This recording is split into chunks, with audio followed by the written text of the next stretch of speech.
All right, traders, let's look at some of these currency pairs in this analysis update. So last time we were talking about this FCP zone in British pound, and we were expecting a downward move, and a lot of us were able to capitalize on this downward move. This from here. So it created a double top, and it also created this M pattern, which turned this FCP zone into support, and since then the market has been moving upwards. Now, right now, this week has opened with a gap. So ultimately, at some point in time, it may or may not be almost immediately, but at some point in time, it is expected to come down and close this gap. However, this is the level that we were expecting it to come to, which is 1.39, if you remember the last analysis, and it has reached there. So what can we expect? The market can actually move a little bit higher. Even now, it can move a little bit higher. So you have to be careful. Right now, what I can see that it can go to near about 1.3920. So near about this level can be achieved. So if you're looking for a short position around here, then make sure that you are aware of this particular level here, because the market can go to that level ultimately before falling down. So that's what we have here, and let's look at on 1 hour. It is consolidating right now, and some of you might consider this as flag sort of or consolidation pattern, whatever it is, whatever, however you analyze this. But the our main idea is that you need to wait for a kind of breakout, either after touching of this, or on around break of this level here, for the market to fall down. But this gap is still there, and it can actually give you a few opportunities around here, and the market is probably going to go to 3920. So that's what we're looking at on GBP USD. Let's look at it on look at Euro USD. On Euro USD, the market came down to FCP zone.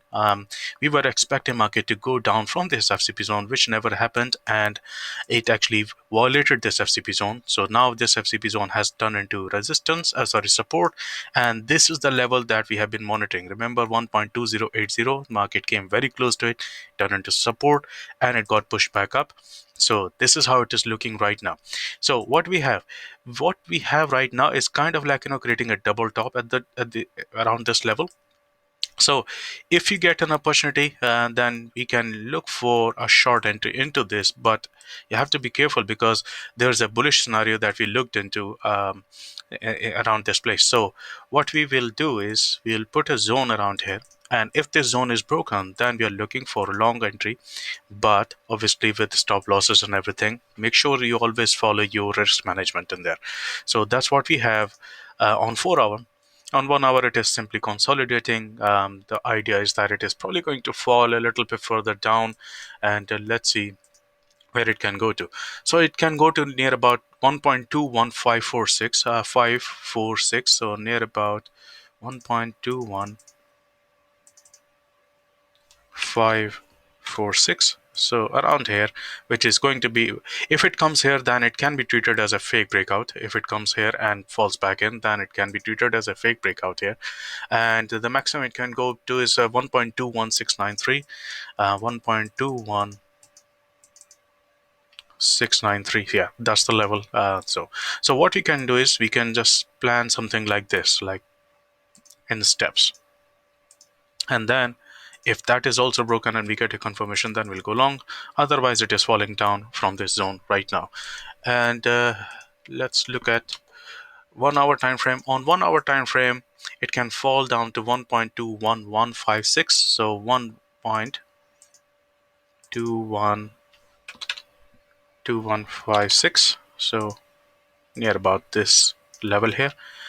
If it starts to fall down this, but you see right now what we have here is that we have this W pattern which has just finished around there, so they can be pushed upwards. So wait for a confirmation before you start taking any kind of short trades from where it is right now. Okay, you need to wait for the confirmation there. Okay, and then let's look at AUDUSD. On AUDUSD, not much is happening. It's just that we have this W pattern here. Let's look at it Okay, so this was our initial analysis, which we conducted a few days ago. So the market was supposed to either fall from this FCP zone or reach this level after, like, turning this FCP zone as support, which it did. So there was a little bit of a reaction from here, but then there was a rejection candle, which was the confirmation telling that this was going to go up, and it reached this profit target around here. So I'm still expecting it to continue rising into this 78100. But remember, we have this round number as well, so you have to be careful here, around 7.8. So this can be reached if the market starts to find enough bullish momentum. So hopefully this was useful to you. If it was, then make sure you subscribe to the channel and leave a nice comment there at the bottom of this video, and hit the like button. It is going to help the algorithm to find other traders, and other traders find this video as well. So thank you very much.